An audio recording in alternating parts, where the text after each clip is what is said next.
Saudi अरब समेत दुनिया के कई मुल्कों में आज ईद का त्यौहार मनाया जा रहा है, तो वहीं भारत में कल ईद का त्यौहार मनाया जाएगा। जगह जगह नमाज अदा होगी।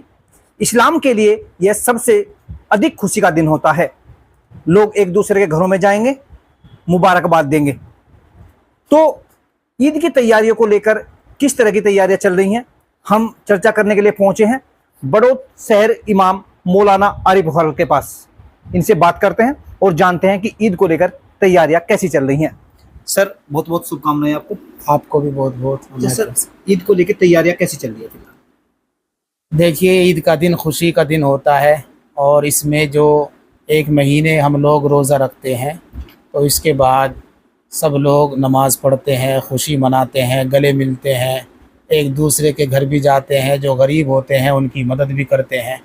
तो इन तमाम चीज़ों को सामने रखकर ईदगाह जो कमेटी है या फूस वाली मस्जिद जो कमेटी है, वो हर तरह से तैयारी कर रहा है कि नमाजियों को किसी तरह की कोई परेशानी ना हो सके। क्योंकि बहुत से नमाजी ऐसे होते हैं जो ईद के दिन अपने अपने घर आकर ईदगाह में और बड़ी मस्जिद में पहुंचते हैं, तो हर तरह से नमाजियों को परेशानी ना हो सके, उनकी तैयारियां मुकम्मल कर ली गई हैं। सर, आपने तैयारियों की बात की, आपने नमाजियों की बात की। अगर बात करें कि बड़ौद में कितनी जगह ईद की नमाज अदा की जाती है? इस मरतबा बड़ौद की 27 मस्जिदों में ईद की नमाज अदा की जाएगी। ईदगाह में चूँकि वो बड़ी जगह होती है और साल में 2 ही दफ़ा वहाँ नमाज अदा की जाती है, तो ईदगाह में टाइम 7:30 बजे रखा गया है। और उसके बाद फूस वाली मस्जिद शहर बड़ौद की सबसे बड़ी मस्जिद है, यहाँ पर 8 बजे नमाज का वक्त रखा गया है, ताकि जो ईदगाह में लोग रह जाएं वो इस बड़ौद की बड़ी मस्जिद में आकर नमाज अदा कर लें। अच्छा सर, आपने बड़ी मस्जिद की बात की। पहले में और अब की बार में क्या कुछ नए बदलाव देखने को मिल रहे हैं सर? देखिए, फूस वाली मस्जिद में भी बहुत सी सहूलतें नमाजियों के लिए की गई है। नमाजियों के लिए जगह बढ़ाई गई है, क्योंकि हुकूमत की तरफ से भी ये मना है कि सड़क पर नमाज ना पढ़े। हम लोग भी बार बार ये अपील कर रहे हैं कि कोई भी नमाजी सड़क पर ना जाए, अंदर ही उनके लिए जगह बनाई जाए। तो फूस वाली मस्जिद में भी जगह बनाई गई है। लगभग 1000 आदमियों की और जगह अंदर ही बनाई गई है, ताकि कोई भी आदमी नमाज सड़क पर न पढ़ सके। और मेरी भी पुरजोर अपील है पूरे शहर बड़ौद के नमाजियों से कि सब लोग मस्जिदों के अंदर और ईदगाह के अंदर ही नमाज पढ़ें, सड़क पर बिल्कुल नमाज न पढ़ें। अच्छा, ये तो बात रही जो आपने फूस वाली मस्जिद की बात की कि लगभग 1000 आदमी यहाँ पर नमाजी पहुँचते हैं और ईद की नमाज अदा करते हैं।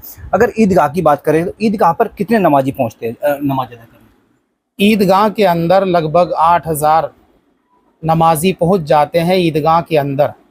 और ऐसे ही यहाँ और जैसे इदारा मस्जिद है, उसमें भी लगभग 1500 आदमी आ जाते हैं।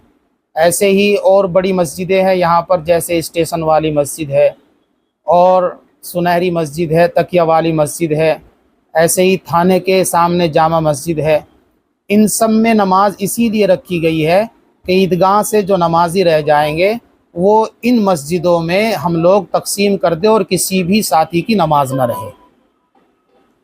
अच्छा, आप लोगों से क्या अपील करेंगे सर? जैसे हमने पहले भी देखा है, कई बार क्या होता है जब ईदगाह पर लोग नमाज अदा करने के लिए जाते हैं तो वहाँ पर स्पेस नहीं मिलता और लोगों को मजबूरी में सड़क पर नमाज अदा करनी पड़ती है, तो आप क्या अपील करेंगे?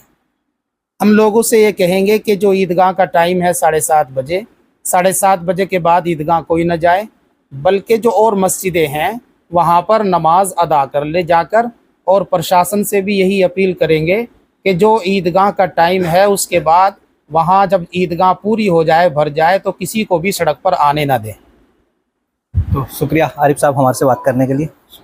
तो दर्शकों, जैसे अभी हमने बात की मौलाना आरिफ हक से, इन्होंने लोगों से अपील की है कि क्योंकि कल ईद के दिन लगभग 7:30 बजे बड़ौद की जो ईदगाह है वहाँ पर 7 से 8000 लोग इकट्ठा होंगे और इतनी जगह ईदगाह के अंदर है। इन्होंने का कहना है कि अगर 7:30 बजे से बाद में कोई व्यक्ति नमाज पढ़ना चाहता है और उसको वहाँ पर स्पेस नहीं मिलता, तो जरूरी नहीं है कि वो व्यक्ति ईदगाह से बाहर सड़क पर नमाज अदा करे। इनका कहना है कि ईदगाह के बाद 7:30 बजे के बाद यानी 8 बजे फूस वाली मस्जिद बड़ौत में फिर से नमाज पढ़ी जाएगी। अगर कोई व्यक्ति फिर वहाँ ईदगाह पर नमाज पढ़े बिना रह जाता है तो बड़ौत की फूस वाली मस्जिद पर आकर भी नमाज पढ़ सकता है, क्योंकि यहाँ पर भी काफ़ी अच्छी स्पेस बढ़ाया गया है और पिछले वर्षों के मुकाबले इस बार काफ़ी अच्छी सुविधा यहाँ पर की गई है।